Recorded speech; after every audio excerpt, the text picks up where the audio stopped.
একটা নারকেল আনছি আর কি, আনছি কালকে কাটাই আনছিলাম। এই যে এডিএম কে নারকেল দিছি, এই যে দেখেন নারকেলটা এমনি পুরাছে, এখন হলো ছেলে কুড়াইতেছে। কুড়া কুড়া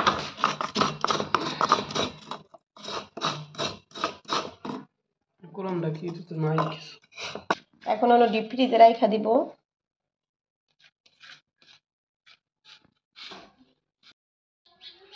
আসসালামু আলাইকুম গাইস, আপনারা সবাই কেমন আছেন?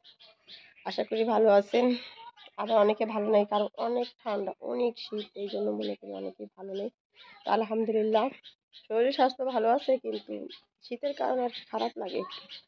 তো আজকে রান্না বাড়া করছি, শিং মাছ কাটছি, হয়তো শিং মাছ ভিডিওতে দেখানো হয়নি, শিং মাছ কাটছি। তো তারপরে গোসল মোসল করছি, নামাজ পড়লাম, খাওয়া দাওয়া করলাম, আপনাদের সাথে কথা বলতেছি।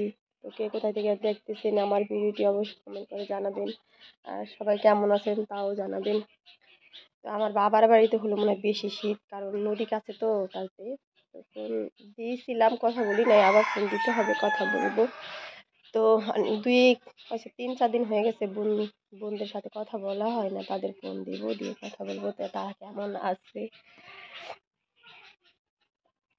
প্রচুর পরিমাণে শীত, প্রচুর আজকে আর কি।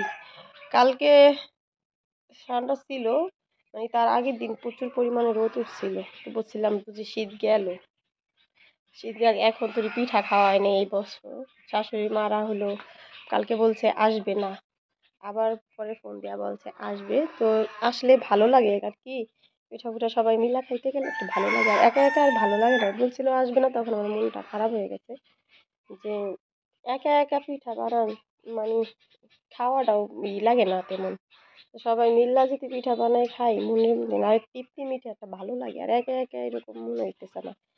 তো আমি না করার পরে ভাবছি আমার মেয়ে তো পিঠা খাওয়ার জন্য একদম অস্থির হয়ে পড়ছে, যখন তখন বলে পিঠা বানাই দাও। আমি বলতেছি আসবো আসবো বানাই দিব। তো কালকে বলার পরে ভাবছি আজকে সকালে মানে চাল ভিজাইয়া ভিজনা পিঠা বানাই দিব, তারপর আবার কি থাক ফোন করে জিজ্ঞেস করে নিই একবার যে আইব কি না, ফোন করে আরেকবার জিজ্ঞেস করি। তারপরে রান্না করতে গেছি, আর চাল আর ভিজানো হয়নি, কারণ এমন ঠান্ডা পড়ছে। আবার আমি শিং মাছ ভিজাই নিছি ওটার জন্য, আজকে আমার করতে মন চাইতেছে না এত ঠান্ডার ভিতরে, এই জন্য আর কি করা হয় নাই, চালটা ভিজাই নেই। তুই দেখি কালকে ভিজাই নেবে, ফোন আগে যাই না, সকালে ফোন দেওয়া হয় নাই, তারপরে ভাবছি বিকালে ফোন দিয়ে জিজ্ঞেস করবো, তা তারাই ফোন দিয়েছে দুপুরবেলা, ফোনটা বলতেছে যে আমরা আসবো। তো ভালো আসবে, তো আসলেই আমি যেদিন আসবো তারপরে দিনই পিঠাটা বানাবো, কারণ আমার মেয়ে ছেলে মেয়েরা পাগল হয়ে গেছে পিঠা খাওয়ার জন্য আর কি। শীত চলে যেতেছে গা, পিঠা তুই বানাই নেই কে, এই জন্য আমি মিঠাই আনছি, নারকেল বলছি শাশুড়ি মাকে নিয়ে আসতে। আমি জয়পাল থেকে একটা নারকেল আনছি আর কি, তো একটা নারকেল তার পিঠা হবে না। তো দেখি যদি না নিয়ে আসে তাহলে আমি জয়পাল থেকে কিনে আনবো, আর কিছু করার নেই। একটা নারকেল আনছি, আরেকটা নারকেল আনলে হয়তো হয়ে যায় বোকা। নারকেল ঢাকা হবে একটু দাম কমে পাওয়া যায় আর কি, আপনাদের সাথে শেয়ার করলাম দাম কমটা। জয়পাড়া দিকে হলে দাম একটু নারকেলের বেশি, ঢাকা শহর একটু দাম কম। এর আগে আমার শাশুড়ি মা আনছিল দাম কম, অনেকগুলি নারকেল আনছিল, অনেক দাম কমে।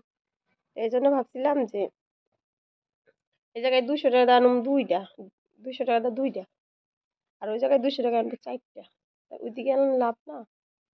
এই জন্য ভাবছিলাম যদি দাম বেশি তাহলে আর দরকার নেই। তো সঙ্গে থাকুন, দেখতে থাকুন আজকের ভিডিওটি। আজকে দুপুরে রান্না করছি কি ভর্তা বানাইছি কয়েক রকমের, তো দেখেন ভালো লাগবে আশা করি। আর কার কার জেলায় এরকম ঠান্ডা পড়ছে অবশ্যই কমেন্ট করে জানাবেন, আমাদের এলাকায় বেশি দেশে নাকি আপনাদের এলাকায় বেশি, এটা অবশ্যই কমেন্টে জানাবেন। সবাই ভালো থাকবেন, সঙ্গে থাকবেন।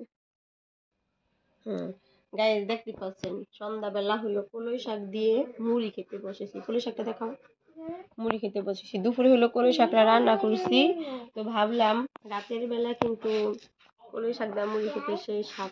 কে কে খান অবশ্যই জানাবেন কমেন্টে, মজা লাগে। মেরুন খাবে? মেরুনের পেটটা ভরা, এখন সে কফি দিয়ে হলো রুটি খেয়েছে, তার জন্য তার পেট ভরা। তো আমি খাই, আপনি আমার সঙ্গে থাকুন আর দেখতে থাকুন, আশা করি ভালোই লাগবে।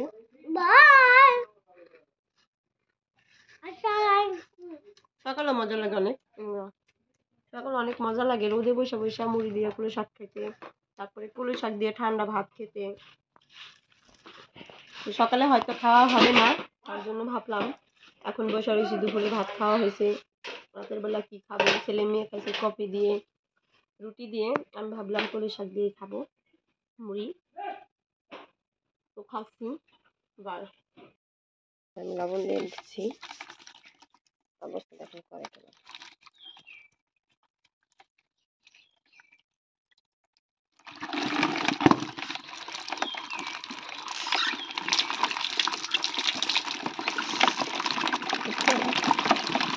অনেক গায়ে লাগছে।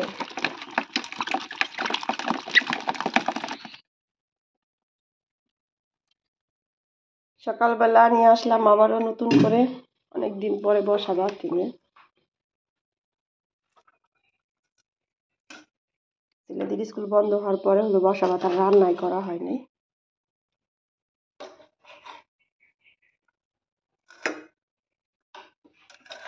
আর সাথে আছে এই যে আলুর ভর্তা, পেঁয়াজ মরিচের ভর্তা।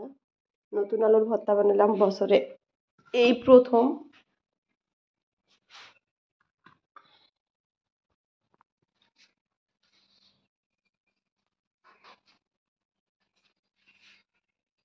দুপুরে রান্না করবো আজকে ধনিয়া পাতা ভর্তা, আলুর ভর্তা, বেগুন ভর্তা, কলমি শাক ভর্তা। আজকে হবে ভর্তা আর হবে শুটকি রান্না আজকে। দুই পদের ভর্তা, ধনিয়া পাতা ভর্তা আর কলমি শাকের ভর্তা।